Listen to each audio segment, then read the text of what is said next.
What is up, y'all? Back with another first person driving vlog. Just got out of the gym, hit a massive bicep and tricep day. Look at that gains right here. Damn, look at that shit, bro. Damn, that's major gains. Right now, what I want to do is, since I do not have anything to talk about, I will just be telling y'all things you should know before you straight pipe your car. And how I want to do this is that I will probably keep it like a list, but not in order, not in any particular order. All of these things are important when you straight pipe your car. Let's get started.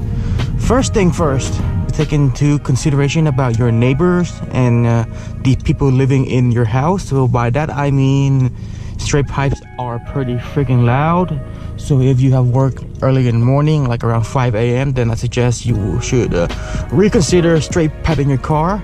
Instead, you should get a an active exhaust, or that butterfly valve, is that what they call it? If you live in an area with old people, cranky soccer moms, stuff like that, you shouldn't really straight pipe your car. But if you're a freaking savage like me, then go ahead, do it. Speaking of loud noises, yes, straight pipes are loud, so y'all should be prepared for that. It's going to be droning a lot inside the cabin.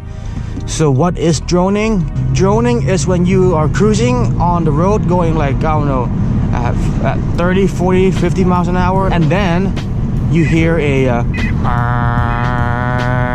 that is droning. Now, do I like droning? Hell no, that's why I put back my resonator. If you like droning, then one, what is wrong with you? And second, you do. Droning is horrendous on a long road trip. Steven and James can attest to that.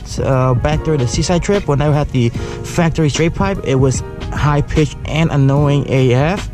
When I replaced the pipe to a higher diameter, it's not bad, but it still drones like a motherfucker.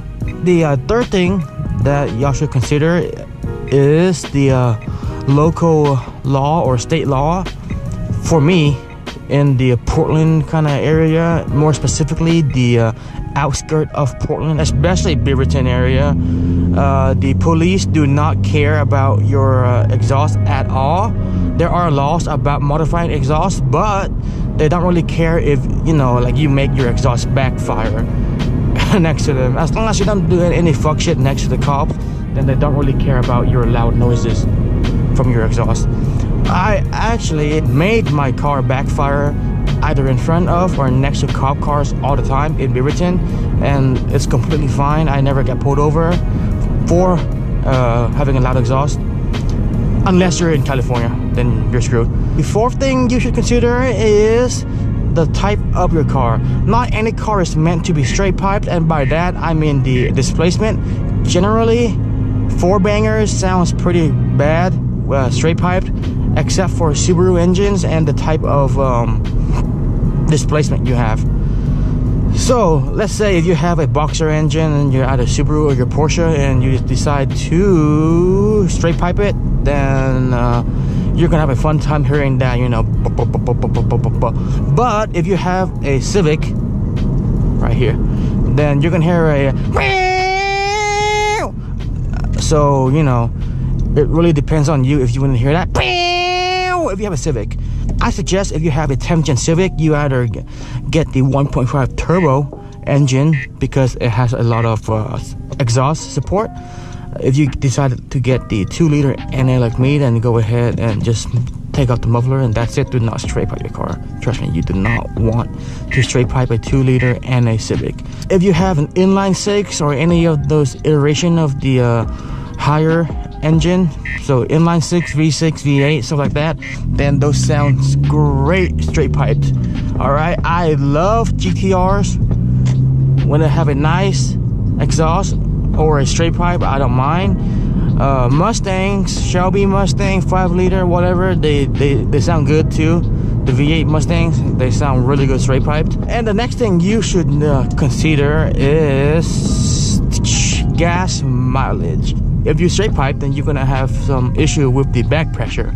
and it's gonna affect the gas mileage. Now, I mean, if you're a hoonigan, then you're not gonna care about gas mileage. But if you are broke, then you should care, because gas be expensive and stuff like that.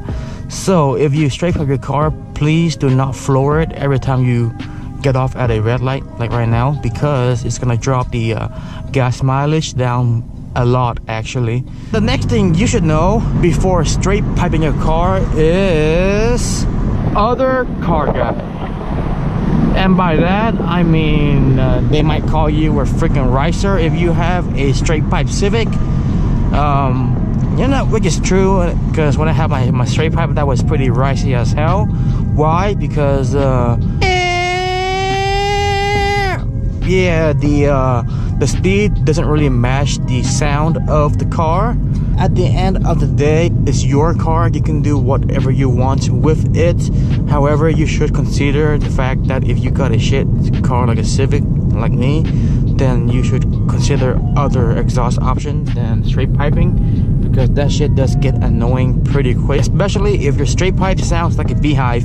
If you can, you should always find an exhaust first before consider straight piping it. Alright, the only reason why I had a straight pipe is because there's only one exhaust option, which is the NVIDIA N1 for my 2-liter NA 10th gen Civic, and that exhaust is the N1 style muffler, so it got that big ass fart can looking muffler. I don't really want that hanging down my car, so I ended up opting out for a straight pipe and ultimately back to my muffler delete. And I'm not gonna lie, my muffler delete sound pretty similar to the NVIDIA N1 exhaust. So I guess for me, at the end of the day, do I really want to pay $400 for an exhaust, or get a muffler delete that's gonna sound just like that exhaust? I hope that this video is a little bit helpful if y'all considering straight piping your car.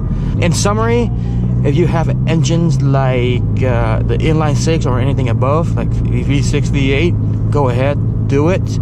If you have a 4-banger, consider getting an actual exhaust, unless you have a really good sounding engine like the Boxer engine. I hope y'all enjoyed this video. If you like this video, go ahead and give it a big thumbs up. If you haven't done so, go ahead and press the subscribe button, and go ahead and check out my Instagram sponsor. They are, once again, Gentleman's Driving Club, Rev Automotive Supply, and Modded World. With that, I guess I'll just catch y'all on the flip side.